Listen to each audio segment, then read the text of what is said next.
So, Boker Tov. Sorry. Boker Tov. And I'm very excited about that number 9 parenting class. And I think we're going to stop counting because it doesn't matter about that parenting class. Today, we're going to speak about authority and about how to react when a child disobeys, and also like about self-awareness, emotional health, and how to be balanced with ourselves as parents in order to be able to bring the best parent we can in front of our kids, and to use authority as it should be used. But before that, so the class has been sponsored by, not by because he doesn't want to say the name, but for the refuah shlema of his wife, Jessie Hannah Bat Patricia, that she should have a refuah shlema bekarov, Bezrat Hashem. We're going to dedicate that class as well for the refuah shlema of Yosef Ishai ben Daniel Miriam, Yirmiyahu ben Devorah, Talia Yaakov ben Sarah, Shiri Yafa bat Sarah, Idon Shalom ben Sarah, and all the Cholim of Am Yisrael, for the protection of our Chayalim and the freedom, Bezrat Hashem, and the complete refuah HaNefesh and refuah HaGuf of all the Chatufim, the hostages. They should go back home very soon, Bezrat Hashem. We're going to read 3 chapters. למנצח מזמור לדוד, ירנך אדוני ביום שרה ישגבך שם אלוהי יעקב. ישלח עזרך מקודש ומציון ישרדך. יזכור כל מחותיך ועולתך ידש נסלה. ייתן לך חלבביך וכל עצתך ימלא. נראינה בשבועתך ושם אלוהינו נדגול, ימלא אדוני כל משלותיך. עתה ידעתי כי יושר אדוני משיחו, ירנהו משמי קודשו. בגבורות ישע ימינו. אלי ברכב ואלי בסוסים, ואנחנו בשם אדוני אלוהינו נזכיר. למה קראו ונפלו, ואנחנו קמנו ונתעודד אדוני יושר המלך ירננו ביום קראנו.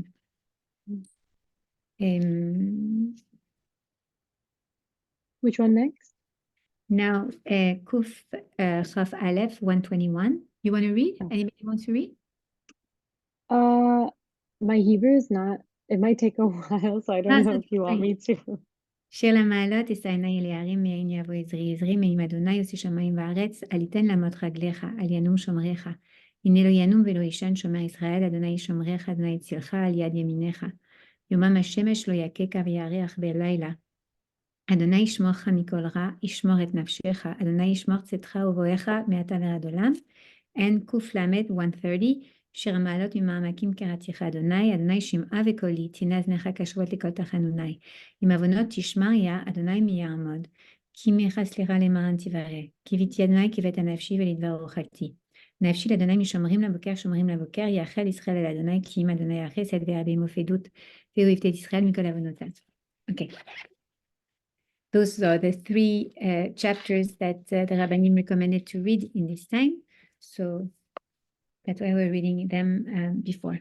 Okay, so now last week. First, is there any question, any specific situation you would like to speak before we start? Or would you like to start and then ask your questions? I have a question, honestly. I had a really hard time with my kid this weekend. And honestly, I feel like by talking, I can't get through him, and by obviously punishment, I can't get through him, and other ways which I normally am able to, and I don't know, maybe you can advise me of how else to deal with him. Can you give us an example, maybe? I mean, there's not one example, it's just that it happened that everything I said is just, it wasn't going in his head. Like in his head, he decided, he's like, I think I'm gonna live on my own this weekend.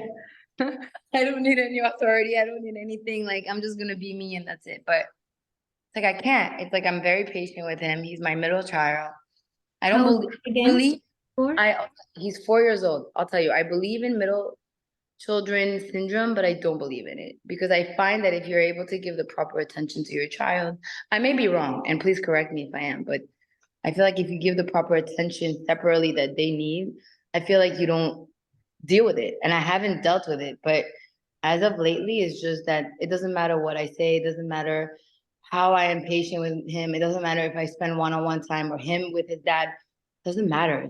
It gets nowhere.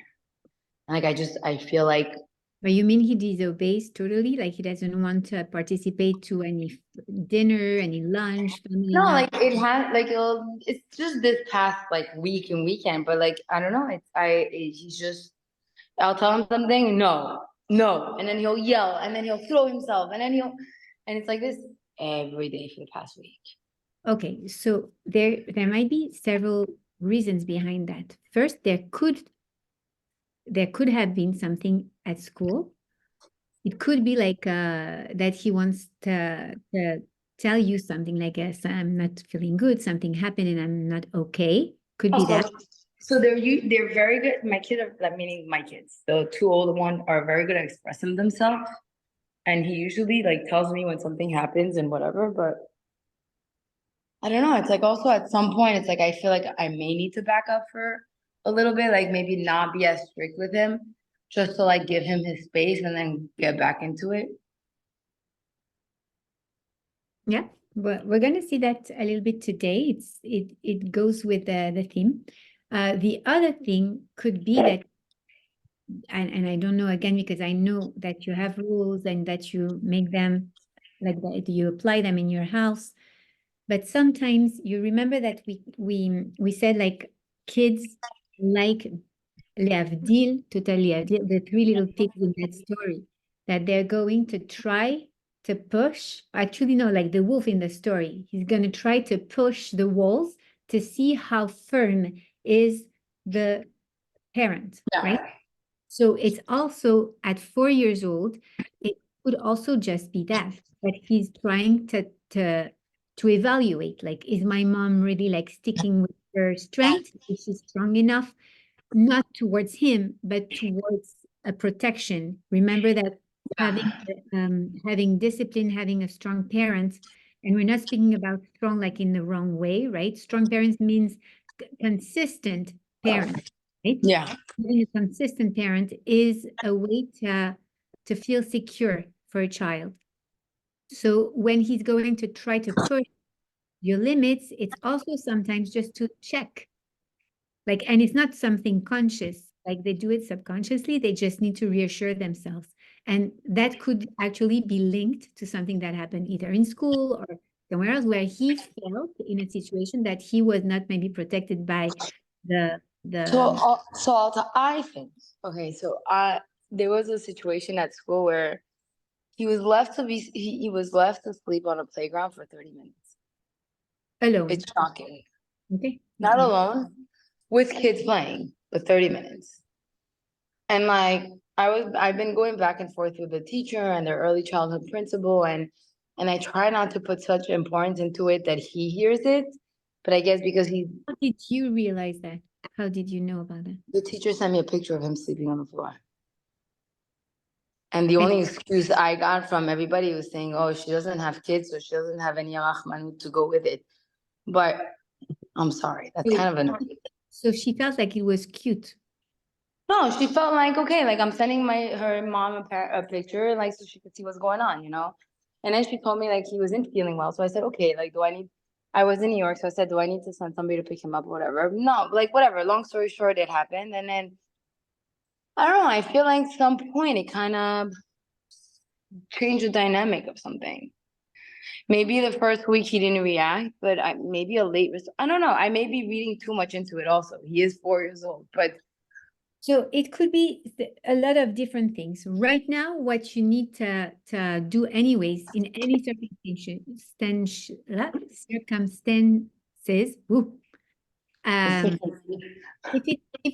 if you know, sometimes kids, they don't realize what happens, but they see how we react to an event. So even though sometimes we think, okay, I didn't show them that I was so annoyed or so disappointed at the teacher. They feel the energy, no? Sorry? They feel the energy or they feel like Exactly. how the mom is or whatever. I do feel the energy, and that even maybe you felt like I wasn't in Miami, I couldn't take care of him, I couldn't protect him the way I wish I could have protected him, and therefore could create something like that. But that's going into like therapy and trying to analyze everything. The thing is that once you know that, okay, he's okay, there's nothing that happened that was too bad for him. Thank God he's safe. Yeah, And even of if course. teacher was maybe not doing the right thing at that time, okay, she's still like a safe adult to you can rely on. I mean, at school, she is his safe place. You know what I mean? So now what you're going to have to do is implement what we have learned until now, is that the way to secure our young kids is to have this frame. Doesn't need to be, again, like last week we were saying, like 5 to 10 max rules that are like that we're not going to change. Elisheva, did you watch the previous class? No, I don't know. Okay, so I'll let you watch it if you are interested in understanding what I'm saying now. I'll not go back on that, but basically that in order to secure the kids and to give them confidence and to help them auto-discipline themselves, to create somehow like the basement of our house should be like, okay, 5 to 10 rules when we are not flexible on those rules, okay? But the importance of parenting is being consistent, okay? Being consistent and being steady. Whatever we chose with our husband to create, okay, this is going to be our system of value in the family, and this is how like we're going to set up like those 5 rules. We have to be consistent. So now, today we are going to go into the situation when a child doesn't obey those rules. And for instance, so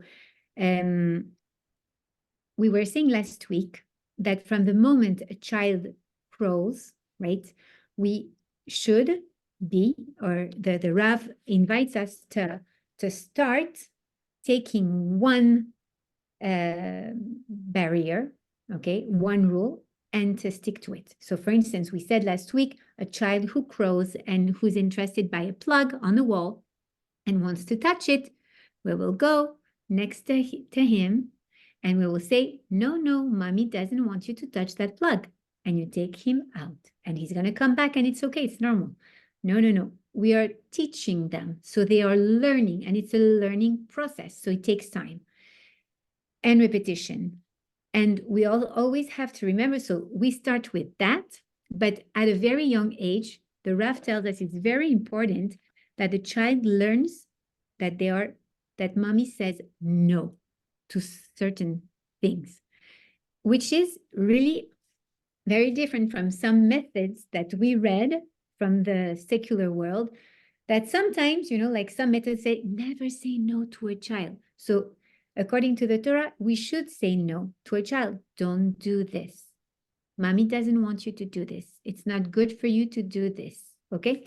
It is part of defining their reality and the frame they are allowed to live in, right? Now, what happens when they disobey? What happens when, not when he's 9 months and he's crawling, okay? Because we said when he's 9 months and he's crawling, just redirect him to another place, okay? But when he's in age of obeying the rule, one of those 5 rules, okay? And he doesn't obey. So first, there is one thing that we have to understand, is that we are never going to win in a, how do you call that in English? Power struggle, okay? Do not enter a power struggle. It's not good for your image as the authority, and it is not good for your child. to start being in that, I'm going to win, we're going to fight, I'm going to get mad, I'm going to, okay, this is not what we want, where we want to get. So where do we get then? First, the Rav says, my authority as a parent does not depend on the level of obedience of my child, but on my ability to embody the authority and to manage the event. Okay, so I repeat. The parental authority doesn't depend on the result, whether the child will obey or not. What does it depend on? It depends on my ability to embody the role, the representation of authority, and how I am going to manage the situation. If, when my child disobeys, I am destabilized, I don't know how to react, I'm going to scream, I'm going to get angry, I'm going to feel that it's a personal attack, okay, then I'm losing my role of authority. If I continue to react firmly, calmly, with maturity, right, then I will actually reinforce my authority at home. Is it clear? It's an important concept. Very important. So, I'm trying to write, like, I want to write it down, but I got like half of it down so far. Taking for the paragraph and sending it. basically, when I react, so what is what is the parental authority? It doesn't depend on the level of obedience of the child, but rather on my own ability to embody the authority in this house in a mature way, and my management of the situation, on the way I am going to manage the situation, okay? If I keep calm, and I reiterate firmly what I'm asking for him to do, without feeling that he's trying to put me down or it's a personal attack, okay? Then not only I'm keeping my authority, but I even increase my level of authority in this house. The Rav says, when I enter a power struggle, oh, you refuse to do that? You're going to see what you're going to do. How dare you speak to your mom like that? You don't know who I am. Okay, when we start putting the ego inside of that struggle, and we start saying, okay, I'm powerful, you are nothing, you're my child, I'm the one who's powerful, I'm going to show you what it is to respect your dad or your mom, right? Then we are actually minimizing our image of authority in the house. And it's ruining our discipline.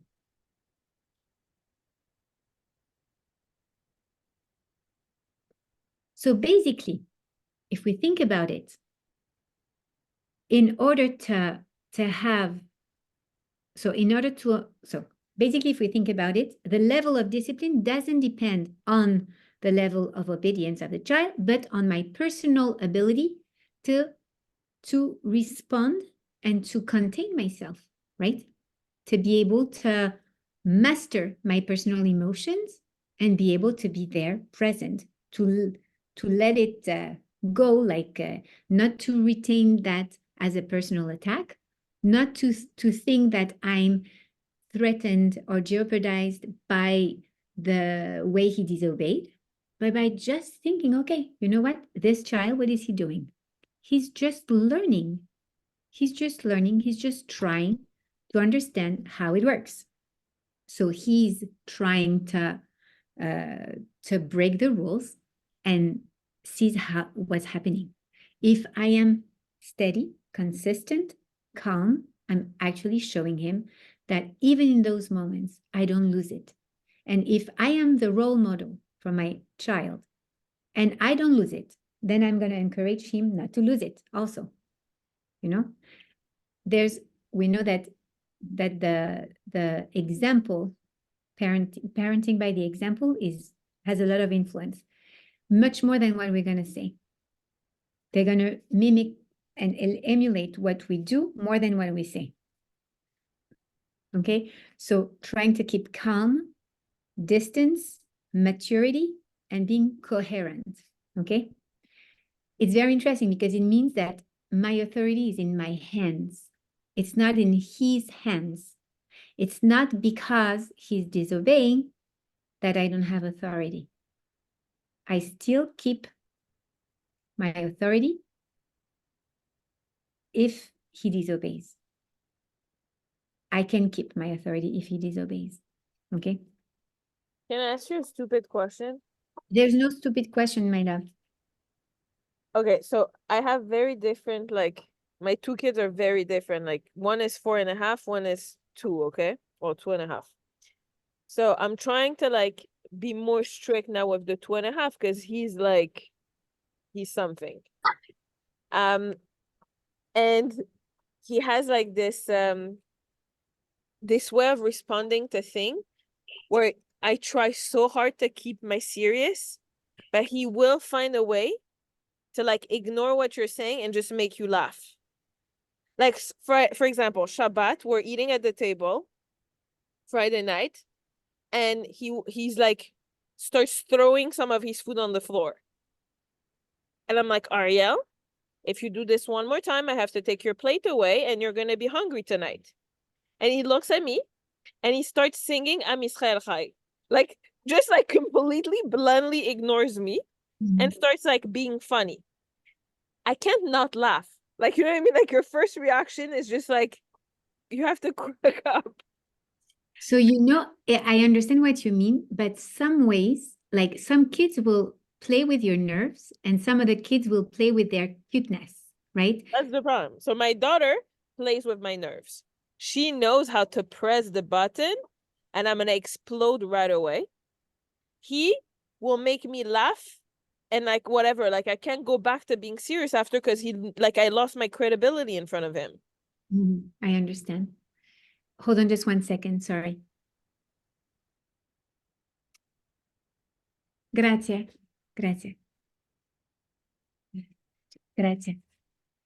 Sorry. Alors, so even like the system is different, but the means are different, but the result is the same, meaning that whether he will go, or the kid will try to see how he can try to make you bend down on your discipline, right? Because he wants, we're going to take an example after that.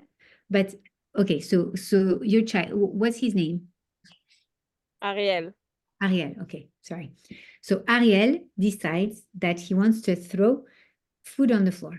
At the same time, he's 2.5. Maybe he's craving for attention because you're about to give birth and he's become the middle child. And he's challenged within like his identity, like he was the baby of the family. He wants to be reassured that you're still going to find him so cute and that you're still going to think that he can do everything because he's so cute and so funny and this and that, right? So you can reassure him. I see that you're probably challenged, like you're probably feeling like, but mommy loves you and will always love you. And you will always be my unique Ariel. And there's no one else but you. Like you, not but you, like you, my Ariel. And I love you so much. And even when the baby comes, mommy's going to keep on loving you so much. And you don't need even to try to, like to show me that you're here. I see you. I will always see you. And I appreciate you and love you so much. There's no other Ariel, just you. You know, like let him feel that he's unique to you and he's the cutest, and he's probably like, he knows that he has that chen, that charm Yeah, that he makes, definitely knows that. okay. He does it to everyone. So if you want what does he need right now? He needs to be reassured. And it's logical. Like when you think about it, you're really about to give birth. So maybe it was even like the last Shabbat that he was the last one of the family, you know, like, so it was like a way for him, like, to see, like, am I still powerful? Am I still worth all that love? Am I still the cutest? Yeah, whatever you do, you'll always be the cutest, but you still have to respect the fact that we don't throw food on the floor. It's bad tashrit. It's spoiling food. We don't do that. Mommy made a long time to cook. Like, we don't disrespect the food. Whatever your system of value will give you to say. But in any ways, whether it's playing with your nerves or playing with your love, I don't know how to say, like with the contrary, like it's exactly the same. Your reaction should be, I am a mature person. I am coherent. I am a parent. I am here for you. I see what you're going through. I know that you're disobeying, you're acting like this or like that because of this situation.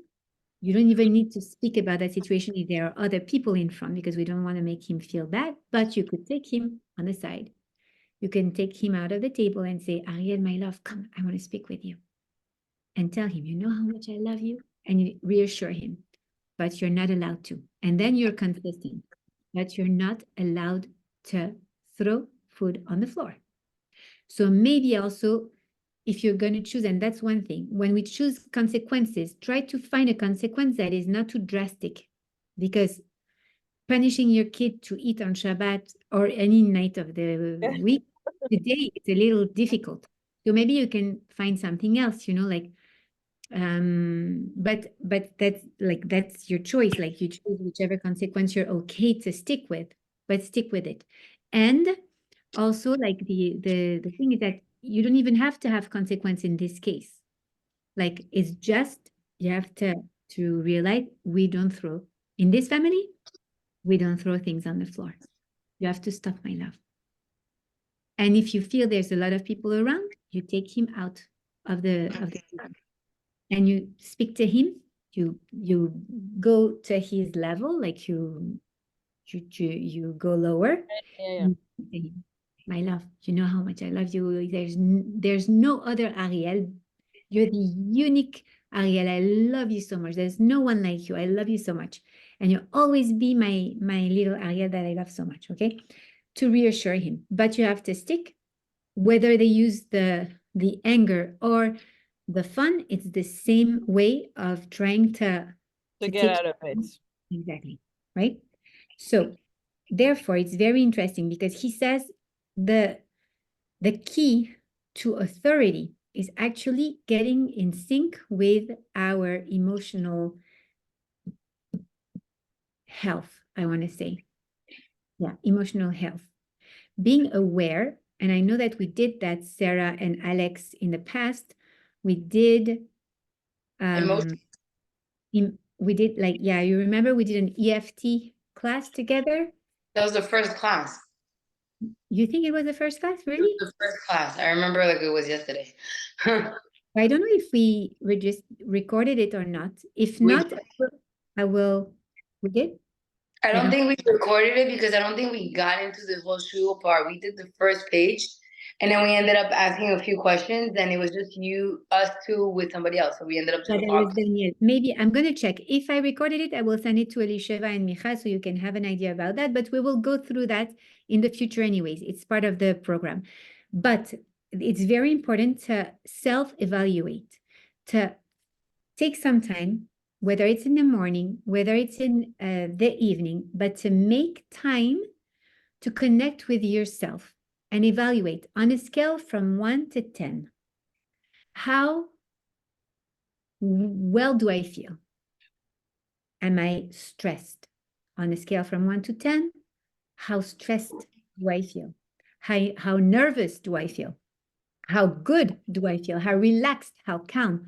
You have to make like a little self-evaluation. And then I would personally, I like to do that if you have time on Monday morning or Sunday evening, but at the very beginning of the week. Why? Because it's a good time to plan accordingly. Meaning that if I see that I had a very stressful weekend and I'm running out of batteries, I need to refuel myself, to re-energize myself, then I know you have to have like a list of things that you know re-energize yourself. For instance, it could be, I don't know, having a dinner with your husband, just the two of you outside of the house, as we mentioned before. It could be walking on the beach on your own and speaking to Hashem, or just listening to relaxing music, or just sitting in front of the ocean and looking at the waves and breathing, being mindful of your breath. Breathing in by the nose and out by the mouth. There is also, there's a few, I'll send you a video, Blineda. I'm going to write it down because I'm going to forget. Cohérence cardiaque. I have a video that I made like of an exercise, of breathing exercise for relaxation that helps a lot. You can even use it like it's only a 3-minute exercise, so you can do it any time of the day when you're in the carpool picking up your kids from school and you feel like I don't have a lot of strength or my system is a little hectic. Doing that breathing exercise is going to help you cool down the energy. Going on the beach or next to a canal. I don't know how we say canal. Does it make sense? Yeah. Or river or any type of natural water is actually also very relaxing and very re-energizing. Why? It calms down the nervous system because of the negative ions that are in the air. So walking like that, and as I'm telling you that, I'm like, what am I doing in this office? I should go. I'm gonna go. Bezrat Hashem, maybe tomorrow morning. Okay, so anyways, this is relaxing. This is re-energizing. This is coming in contact with yourself. If you can do it once, twice, 3 times a week, that's amazing. If you can't, then when you evaluate yourself on a Sunday or Monday, and you see that, oh, this week is starting and I'm already running out of patience, already running out of self, like that your emotional jar is already full. You need to find a way to take out that extra emotion that is filling up, that is overwhelming your emotional jar, and letting out. It could be like a punching ball where you're going to like let your calories out and feel good. There, you're gonna sweat out like your negative feelings and energy and let it all out. It could be just praying. It could be swimming. It could be speaking with a friend. It could be doing some laughing yoga exercises. It could be so many different things. You know what's good for you, and only you know what's good for you. But what your job is as a parent is to know, what do I need this week? I need to include that in my schedule. Just like you're going to include time to eat, you have to nourish your neshama like you're doing now by learning Torah, but you also have to nourish your emotional self, your nefesh, right? So that's very important. Very, very, very important, because if you don't, we all know the impact it's going to have on your kids. since it's a parenting class, but honestly, even on your most important relationship with your husband and on any relationship, even with you and even with Hashem, right? So being aware of our personal level of emotion and how well we feel, how healthy we are emotionally is very important. Once a week, at least, okay? That's one thing. Now, we're going to go through a very interesting example. So it's the example of that could happen in my house, in your house, Elisheva, in a few years in your house also, Bezrat Hashem. Imagine that one night, one of your children comes, she's 7 years old, and she asks before dinner, she asks for a chocolate yogurt, right? And you say, no, you cannot have a chocolate yogurt now, my love, because we're about to we're about to have dinner, right? So we cannot have a chocolate yogurt before dinner. So the child looks at you and says, like that, like defying you with a look. She walks towards the fridge, looks at you again, puts her hand on the fridge, and then you say, my screen detects like movement, and then you say, listen, I told you, my love, nicely, calmly, but firmly, mommy said you are not allowed to have a chocolate yogurt now because we're about to have dinner, but with no how do you call that? No anger in the voice, right? No anger in your heart, nothing. Just calmly repeat a second time the law. Welcome, Morgan. Then she looks again at you and she opens the fridge. What do you do?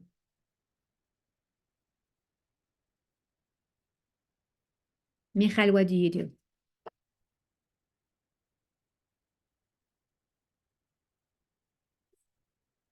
Wait, unmute yourself.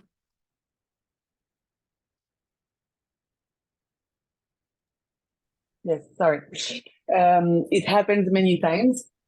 So what I did, I said, you didn't listen to me. Okay, you're gonna have a consequence. So she has the consequence, and that's it. Okay. But she took the yogurt. You took the yogurt. Even I told her that she took the yogurt, and then she said, "Okay, fine, I'm stopped." But you open now.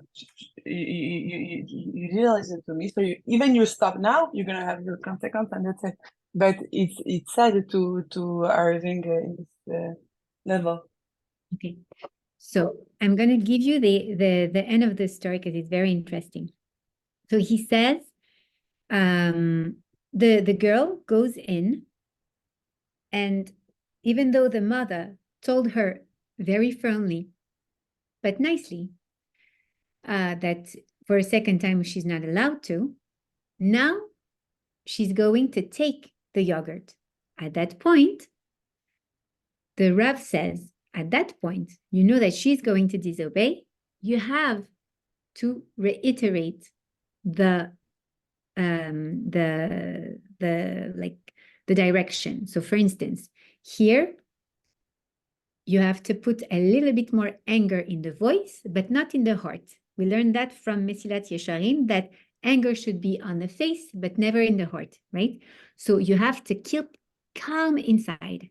Remember, this is very important. Why? Because this is my ability to be authority, to stay with that image of authority is actually that I'm going to keep things calmly, to manage the situation calmly, with maturity, without taking it for myself. It's not that she's defying me. She's hungry. She wants to take a chocolate yogurt because she wants to, and maybe like she also wants to defy the authority, let's say, okay? But right now, you can have like, mommy said. Did you see how I do? Mommy said. Mommy said, there is no chocolate yogurt. I told you. But then the mommy goes back to preparing her dinner. She doesn't pay attention to what she does. What does she do? She creates a space. Remember that the feminine energy. She creates a space for her to learn. This is the purpose of authority. We want her to learn. What is she going to do? Is she going to make the right choice or not? We have to understand when a child disobeys, she just didn't choose the right, she didn't make the right decision. She made a poor choice. What do we want as parents? We want to teach our kids to make the right choices in their life. This is really the best tool we can give a child. Learn how to make the right choice. Remember last week we were speaking about this and that for a small child. Now, some of my kids, for instance, are older. I'm not going to tell them like at 17 years old, if you decide to, then, okay? But I'm going to discuss with them, explaining there's two choices in front of you. This is your own responsibility now, right? And the consequences are for yourself, because at 17 years old, you're supposed to make choices and get to understand the consequences for yourself. It's not for mommy. You're not vaping because it's not good for me or I'm not happy with that. It's because it's not good for you, right? So we have to adapt the dialogue, the words to the age also of the child. But always try to think, I am creating a space for my child to learn to make the right choice, to learn to make the right decision, right? So again, I have a question, Esther. I'm sorry. Can we apply this concept with another things? Like not about just the choice in the yogurt. Like I have an example. I just have a boy, like you know, but I just have a girl before. So I'm very on top of the tzniut. I didn't grow up like that. But now my daughter has 7, so she's supposed to understand what's this tzniut. So yesterday she said we were to the beach and she had a tzniut swimmer, and she said, "Mom, I want to do the slides, but I'm not comfortable with the swimmer." I didn't tell her that she can remove it. But I said, are you comfortable to stay without your tzniut swimmer? If you're comfortable, so remove it. It's okay. But if you're not comfortable, I think that you're not comfortable because it's wrong to be not tzniut. But if you are comfortable, remove it. And I did something else. I took my baby, and a few minutes after, I said I saw that she kept it.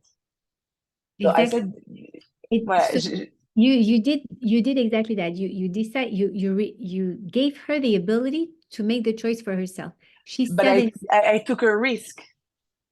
Maybe she's gonna do the risk is not really a risk, because you're actually planting seeds for her to make the right choice in the future, right? Can I ask a question? Yeah, but wait, because first I want to hold on to your questions 1 second. Even Michal, I'm going to answer in a few seconds, but I want to finish what the rest. Sorry. No, don't worry. And then we're going to come back to your question. And Sarah, write it down so we remember. We're not going to end the class before that, but I just want to finish what the Rav says, because it's very interesting. So so the mom, in this example, the mom turns away and the daughter says, Baruch ata Hashem Elokeinu melech haolam shehakol nהיה bidvaro. So now the mom knows she's going to eat it, and she eats it. And the mom doesn't pay attention. No, what do you mean? Look at what you did. Somebody, and even I, a few years ago, could have gone and take the yogurt from her and tell her, I told you not to eat that yogurt. Why are you disobeying, right? No. The fact to ignore and to let her feel what she's doing, right? You expressed it already several times. The last time with anger on your face, not in your heart. In this example, the daughter, after 2 spoons, says, you know what, mommy, I'm so sorry. And she takes the yogurt, she closes and puts it back in the fridge, okay?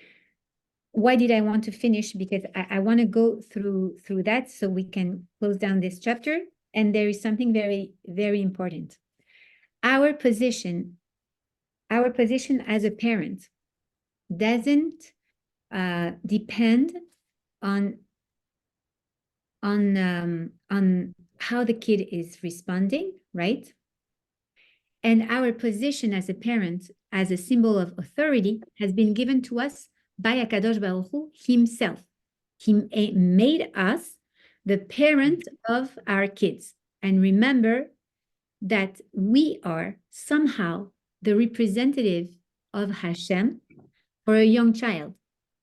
The way he relates to us, the way we actually make the system of authority and response and obedience work is going to impact the way he sees his perspective on his relationship with Hashem in the future, right? So it's important for the child to realize that you are steady, you are here, you're sticking with the words, but you're calm and you let him make his choice if he's at an age that he can make the choice, okay? Okay, very important. Do not enter a power struggle because the power struggle is actually weakening your authority. Now we're done with that part, okay? And what I'm just going to mark the page and we're going to come back to your questions. Sorry, I'm just going to mark the page so I don't lose it for next week. Okay, so Michal, what you did is giving her the choice for that. And tzniut is something different than the rules of the house. The laws of tzniut halachically before the age of 12 is chinuch, meaning like you're teaching her, you're training her, you're giving her the habit of knowing what is tzniut. What is tzniut is understanding that I'm not just a goof, just a body. I have an inside. I am a chelek eloka mimal. I am a neshama inside of this body. And people cannot just stop their eyes to think that I am just a body. That's the concept of tzniut, right? Knowing that I am somebody inside. I have an internal beauty, right? And that's the principle, the concept of tzniut. So of course, especially when we are Balat Tshuva, we want our kids to follow our path.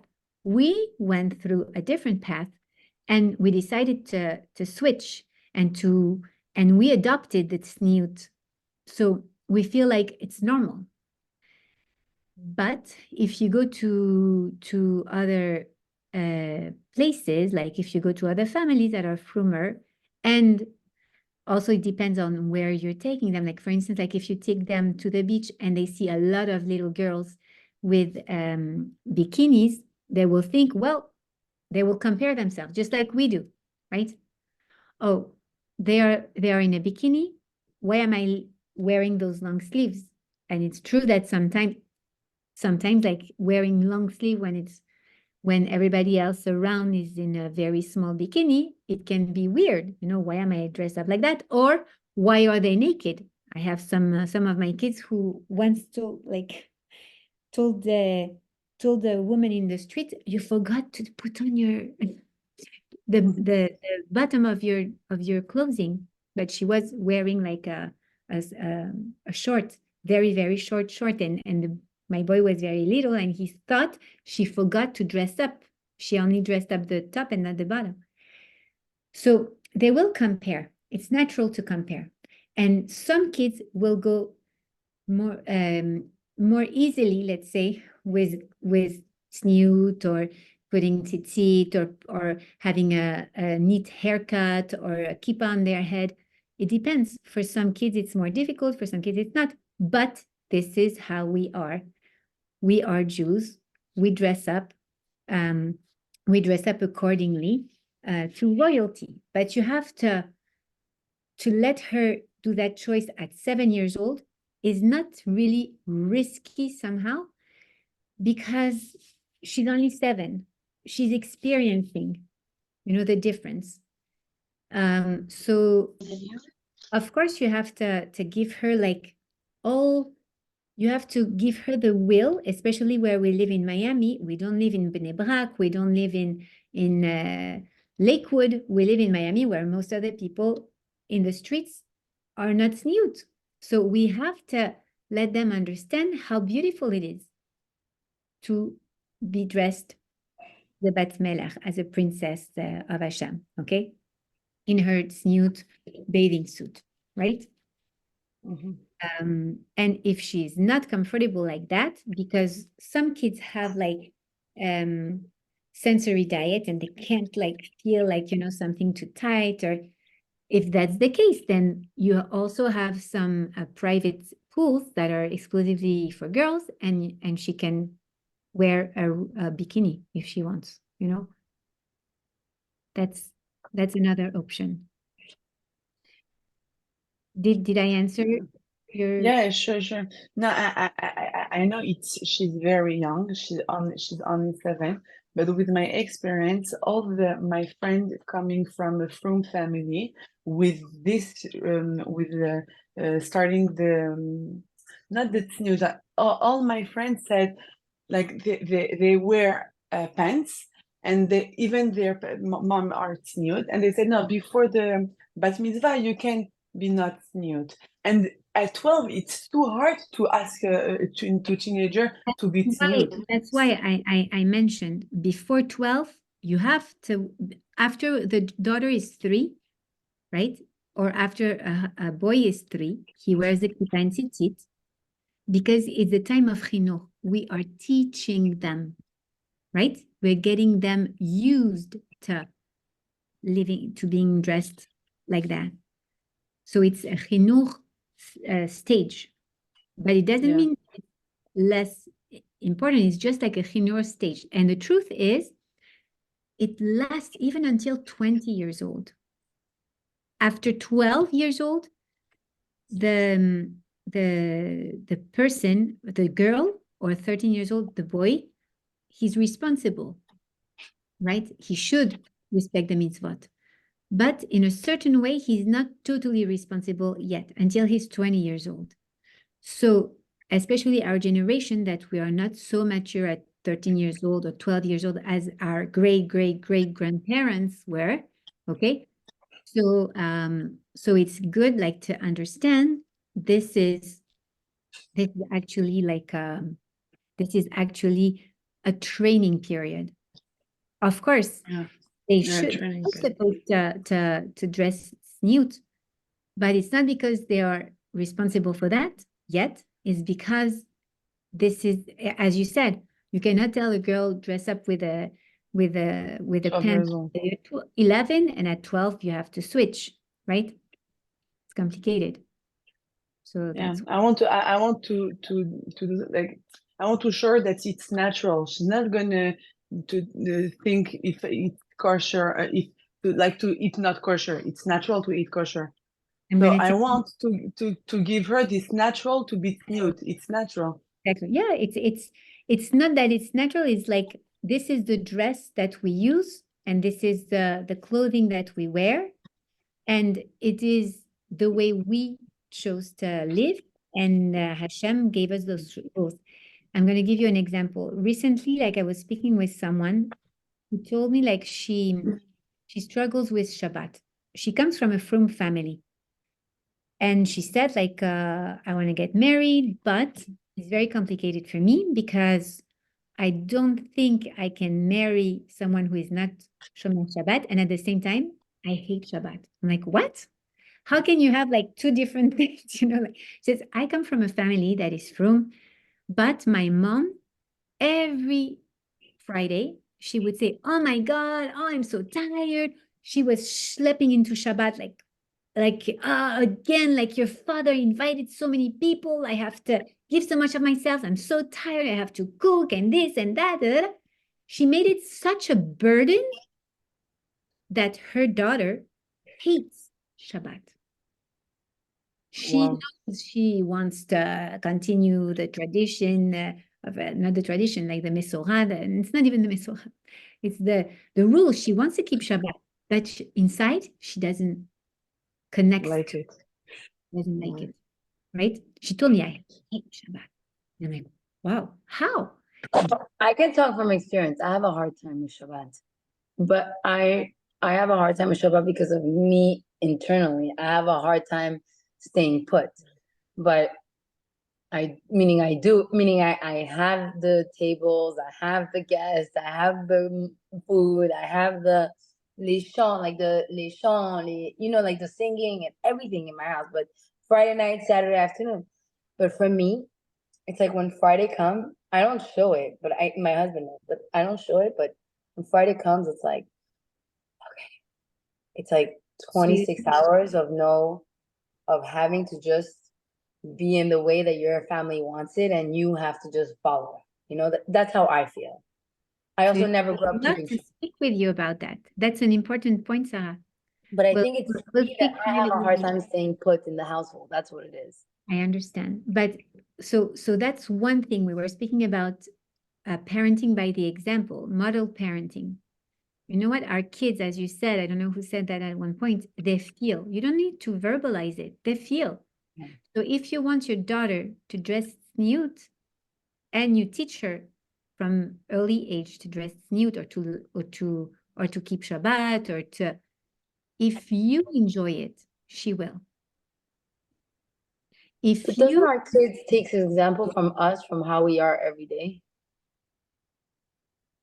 yeah, that's Meaning, why. like, if I'm a person that dress nude all day, every day, if I have a daughter, Not wouldn't my daughter necessarily- take over? Not necessarily depends. If you give her the will for that, yes. If you make her understand how beautiful it is, yes.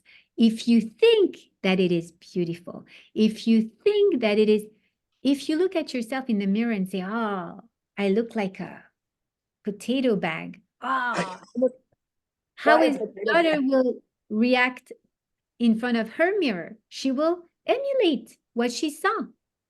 Oh, I look so ugly. No, you look beautiful, my love. No, I don't look at myself. I look at myself the way But you can look I at ask you actually the opposite question? Like, I'll give you an example. I'm the most low maintenance person. Like, I'm very like, whatever, I'll just go out of the house like khafif. Like, I'm not gonna like go and take forever to put makeup and my hair and this. Like, I just don't have that type of patience. Like, if I have to go to a wedding, like it's an effort for me to do my makeup and my thing. Like, I hate it. My daughter is the opposite. But when I tell you the opposite, she's 4. She wakes up in the morning. She can drive me and like everyone crazy for half an hour if her hair is not perfectly done before she leaves the house. Like, she has an obsession, like it has to be this. She'll change 14 times outfit. So she clearly didn't get this from me. And she even tells me, she's like, Mama, like, put on a dress, do this. Like, she'll be the one being like, why are you so chill about everything? So I don't know where she gets it from, really, because it's not, we don't have family around, we don't have anything like. Yeah, but you know what? First, it's her own thing. Maybe she likes it. Maybe she likes to take care of herself. And No, I have no problem. I mean, we're not in I have a no problem with it until the point where she's like uncomfortable if I don't put like her hair 20 times before she leaves the house. Like, she's 4. At some point she needs to, Now do you remember at the beginning of the series on parenting, we said kids are here to make us work on things that we will not work on ourselves by ourselves. Alex. I have to put makeup and do my hair is what you're saying, is that? No, but I agree. It's not what it means. It's like I kind of agree. I personally feel like every experience that I get to a point with my kids where I have to come in front of them and tell them, like, listen, like, you have to do this and sound like this. And then I start getting aggravated internally, and I'm like, oh my God, like, it's not going the way that I'm expecting it. It's like all of a sudden I see, I'm like, wait. But in reality, it's like, okay, I'm kind of talking to myself, you know, like, Sarah, calm down. Step out of your body. It has nothing to do with you. It has to do with your child. All is okay. They're still 5 and 4, you know? Like, I feel like a lot of time I feel like I have to reflect on Ah. compared to what they really actually do. So- But my question that I wanted to ask was guilt trip. Like, I don't want my kids to feel guilty in any way possible. Guilt is not a Jewish feeling. So, it's a Really? Moroccan feeling. Yeah. It's a Moroccan So feeling. is it Come on, Moroccan? it's a So, Moroccan. yeah, but you know, it's a misplaced responsibility. That is what is guilt. Guilt But- is putting the responsibility on, is taking the responsibility of somebody else on us. So, And but- blame is the contrary. Blame is putting my responsibility on somebody else. So really, like, I know that it sounds like, oh my God, because sometimes you had a Moroccan mom or another type of mom, Jewish mom, who will use guilt in order to make you feel connected to the family. What? And some, you know, like the joke, the mom who calls her son, her love song, who just got married, and she says, I'm dying alive. Like she's complaining all the time just for him to come to her house and see her, you know? Okay, but this is insane, right? No, so I didn't mean that kind of guilt. I don't mean that kind of, I meant like the kind of guilt that if you should tell your child, like,